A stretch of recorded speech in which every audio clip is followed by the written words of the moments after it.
Hey, welcome back to thedrinker.co.uk with me, Pete Turner, for another one of my seasonal roundups. I'm covering all the main supermarkets in the UK, and this season it's the winter going into the spring 2025 to 2026. And in this vid, I'm at Marks and Spencer. I love going to the Marks and Spencer tastings. I love sampling their wines. They're a brilliant team. They buy well right across the price ranges, but in these vids, none of the wines will set you back more than £10 each.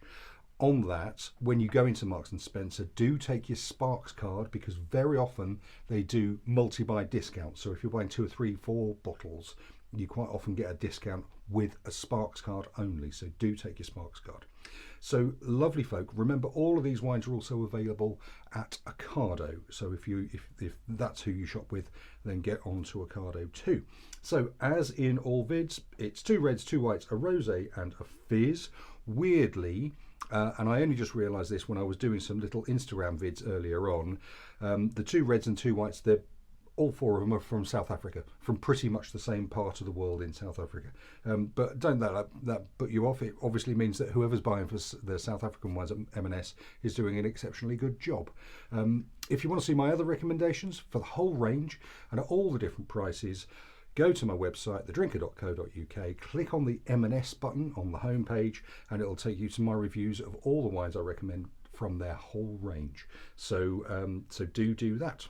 So here we go. To start us off, we have got, this is Gable Lodge Shiraz. It's £9. It's 13.5%.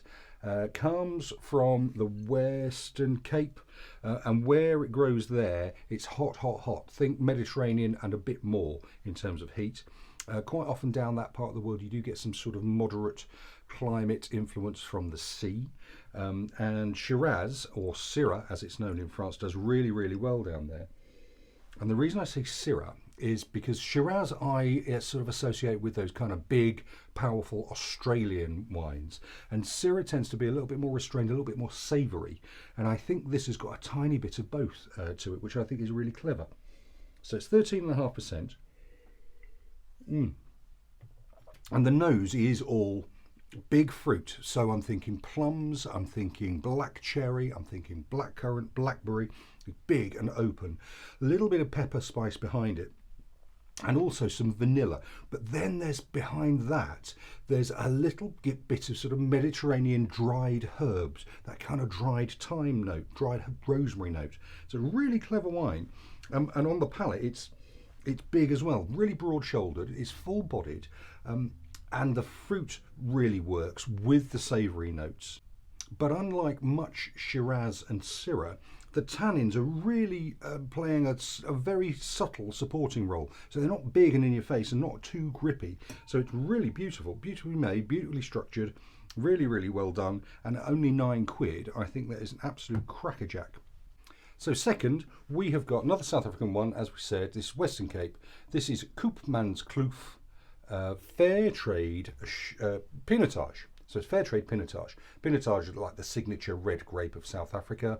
It's £9, it's 14%, and it's made with Fairtrade principles, so all the money goes back into good community stuff down there.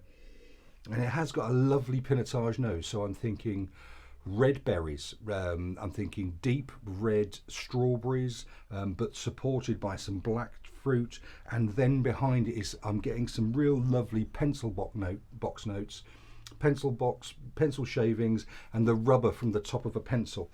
It's beautifully made, 14%. And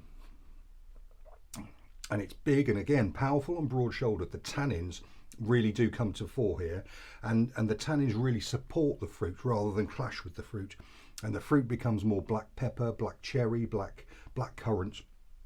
It's lovely, and that savoury sort of pencil shaving note behind it really works well with those tannins. Everything in proportion. It's big and powerful, but it is well proportioned, so it's really, really well made, well put together, and you're doing good as you sip. So there you go, good old fair trade stuff from South Africa. So next up, this is the sister wine to this one, and it's the Gable Lodge. This is a wild ferment Chardonnay. Again, where are we? We are in Western Cape, obviously. And again, you've got some quite warm conditions where this is grown. This isn't too far from the sea, so you do get some cooling sea breezes.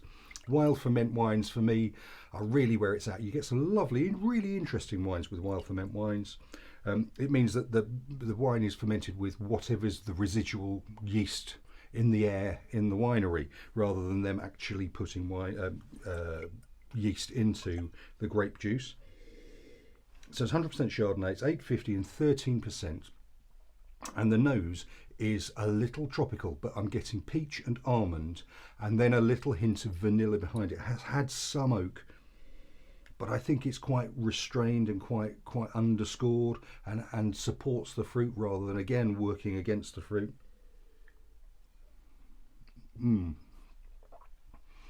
That oak, when you get the good high acidity of the wine, really balances out, and then that fruit's behind it, and because it's hot down there, that fruit is melon, almond, peach, nectarine. It's a little more tropical, a little more expressive, and again it sort of sits well between or Chablis dry flinty Chardonnay and Australian oaky Chardonnay, sort of tropical mango and vanilla. It's somewhere in the middle, and I think it's really well judged.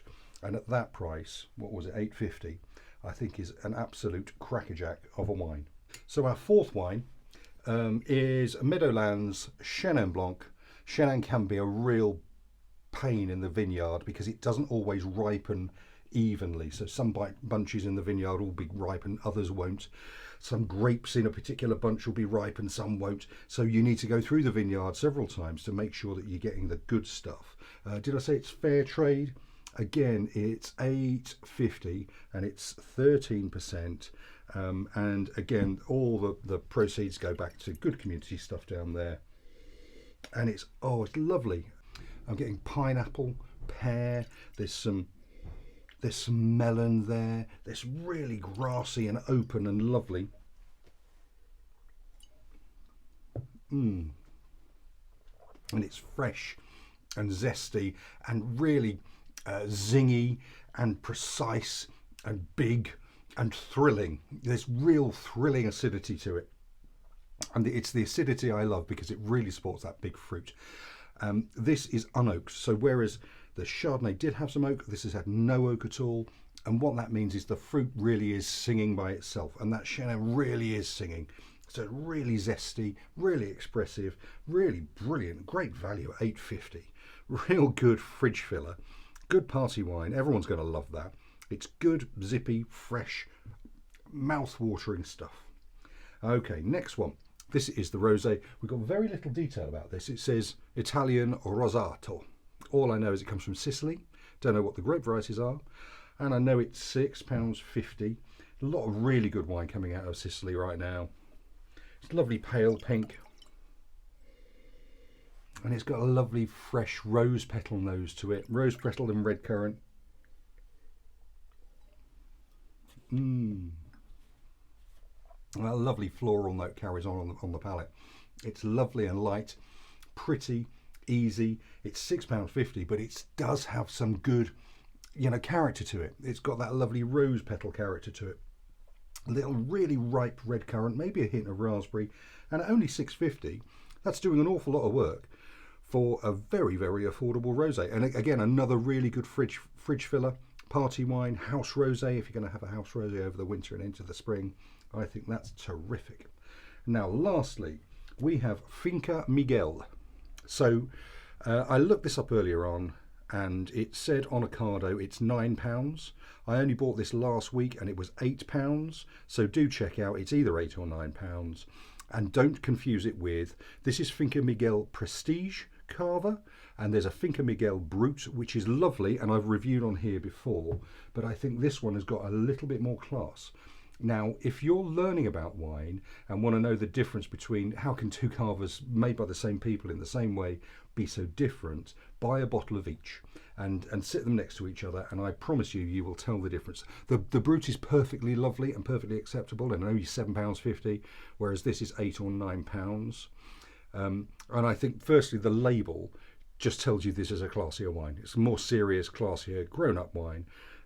Finca Miguel, fun fact, is the only Cava producer whose winery overlooks the Mediterranean, if you didn't know.